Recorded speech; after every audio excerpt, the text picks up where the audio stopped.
शादी का असली गहना। बहुत समय पहले की बात है। एक गांव में बहुत गरीब परिवार था। उस परिवार में एक सुमन नाम की लड़की रहती थी जो पढ़ने लिखने में बहुत अच्छी थी और सुमन की उम्र शादी होने लायक हो गई। इसलिए माँ, तू क्यों चिंता करती हो? समय आने पर सब कुछ हो जाएगा। और हाँ, इतना कंजूस मत बनो। इतने गहने क्यों ले रही हो? मुझे नहीं पसंद है। मैं उन गहने को अपने पूरे शरीर पर लाद कर और चोर के डर से घूमना, मुझे यह सब नहीं पसंद है।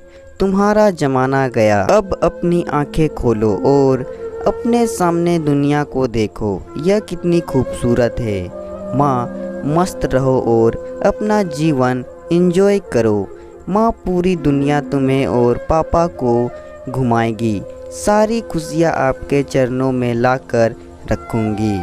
उसके बाद ही मैं शादी करूँगी। मैं एक बेटी हूँ तो क्या हुआ, मेरी भी जिम्मेदारियाँ हैं। अब मुझे सिर्फ अपने कैरियर पर ध्यान देने दीजिए। चिंता मत कीजिए, समय आने पर सब कुछ हो जाएगा। सुमन बेटी अपनी माँ की माँ बनकर अपने माँ को समझा रही थी, लेकिन रवि शांत था क्योंकि वह जानते थे कि सुमन खुद लाखों का गहना है। सुमन विवाह योग्य हो चुकी थी।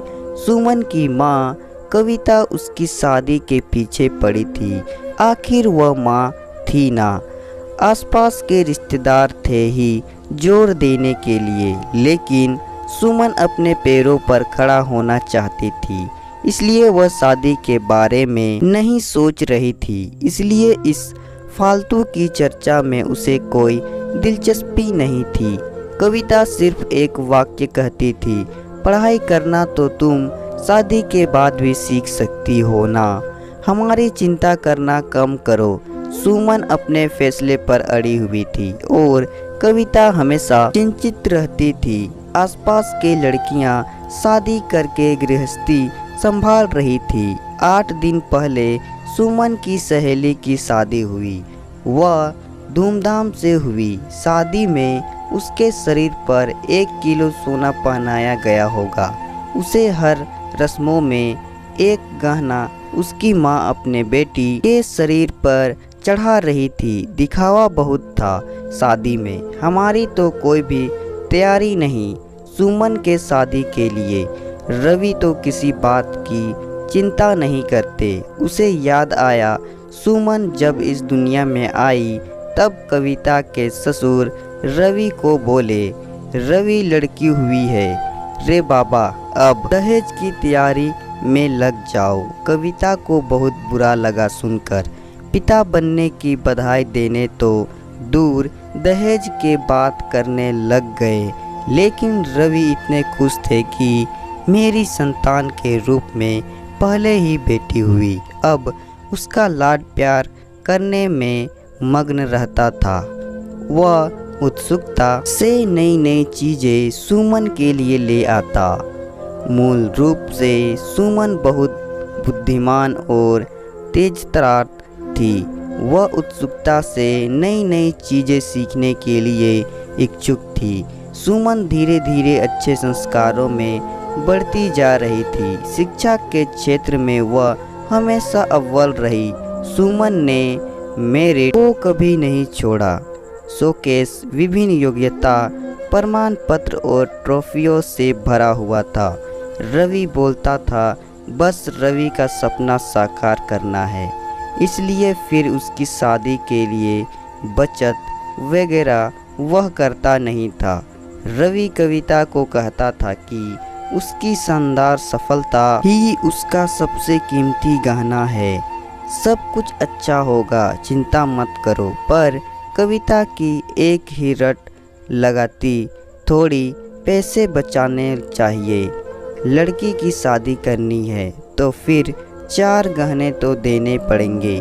सुमन को गले में से डिप्लोमा सर्टिफिकेट और ट्रॉफी ही लेकर खड़ी रहेगी। मंडप या कविता शांत, अपना ब्लड प्रेशर मत बढ़ाओ। मैं हूँ ना। फिर शांत हो जाओ, रवि कविता को समझा रहा था। रवि की शांत सुन सुनकर कविता की अंदर की माँ जाग जाती है। गुस्से में वह रवि को बुरा भला बोल देती है। रवि तब भी शांति से सब कुछ सुनता था। कविता बोली, अब मुझे ही कुछ करना होगा। सुमन के पापा तो कुछ नहीं करेंगे। कल उम्र ज़्यादा बढ़ गई तो शादी के बाजार में कोई शिक्षा को नहीं पूछेगा।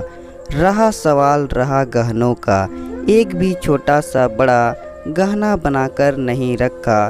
सोना सस्ता हो जाने पर बहुत बार बोलती थी बनाकर रखो, लेकिन इसके पिता ने तो मेरी एक ना सुनी। सेविंग भी नहीं है हमारे, उसके शिक्षा पर खर्चा करते हैं। क्या बोलते थे, हमेशा शिक्षा एक अनमोल गहना है और इसकी कीमत बाजार में बढ़ती रहेगी, कभी सस्ता नहीं होगा। और रहा सवाल सोने के गहनों का, तो वह जब शादी होगी तब देखेंगे। रवि का यह जवाब तय था। अंत में कविता ने उसे अपने गहने देने का फैसला किया। मेरे पिता ने कन्यादान में मुझे दिए थे। टोकरी जितना भरा तो नहीं, लेकिन कटोरी भर जरूर दिया है। मैं अब कहाँ पहनने वाली हूँ वह गहने। यह चिंता जो उसने खुद को समझा आकर दूर की। जैसे जैसे दिन बीतते गए, सुमन ने अपने स्मार्टनेस से पोस्ट ग्रेजुएशन पूरा किया, अपने पीएचडी करने का इरादा किया और उतने में सोने का सुहागा। अचानक उसे माइक्रोसॉफ्ट द्वारा सेलेक्ट कर लिया गया, जो पहले साल के प्लेसमेंट के लिए आया था। एक बड़ा पैकेज उसके हाथ में रखा गया और गुड पोस्ट द्वारा और कई सुविधाओं पोस्टिंग के साथ अमेरिका में पेश किया गया। चारों उंगलियां घी में, साथ में पीएचडी कर सकती थी क्योंकि कंपनी ने उसे बोनस दिया था। सुमन अपॉइंटमेंट लेटर लेकर भागकर घर पर आई। जब तक दरवाज़ा नहीं खुला तब तक सुमन ने डोरबेल से अपना हाथ नहीं हटाया। दरवाज़ा खुलते ही उसने अपनी माँ को गले से लगा लिया। माँ, अब लग जाओ शादी की तैयारी में। पापा, आप बस मदद करना ही। यूएस जाना होगा ना मुझे। और अपॉइंटमेंट लेटर सुमन के पापा के हाथ में रख दिया।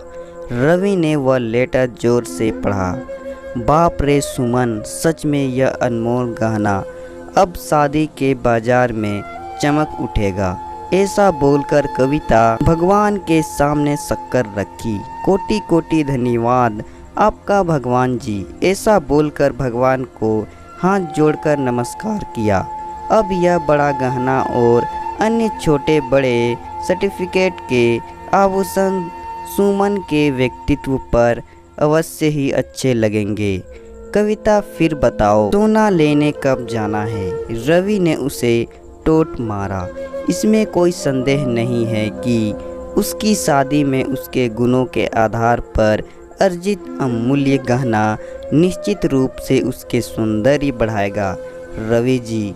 और वह मेधावी पदक और बड़ी बड़ी ट्रॉफी या अन्य पद्मभूषण दुल्हन की शोभा बढ़ाएगी। यह हीरा हमारे सोहन के जीवन में बिल्कुल फिट बैठता है। चलेगा ना आपको? दरवाजे पर शर्मा फैमिली खड़ी थी। अच्छा, रिश्ता सुमन के लिए चलकर आया था।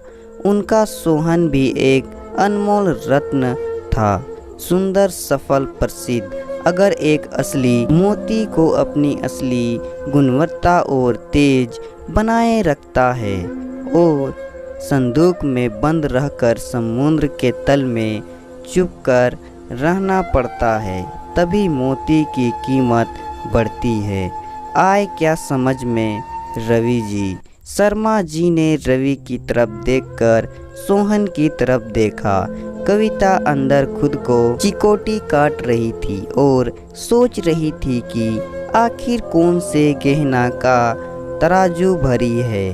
आखिर शिक्षा एक अनमोल गहना है उसे चोर से डर नहीं लगता है और उसे पहनने और तिजोरी में बंद रखने की आवश्यकता नहीं है। तो दोस्तों, कहानी पसंद आए तो वीडियो को लाइक करें और साथ ही साथ चैनल को सब्सक्राइब भी कर दें।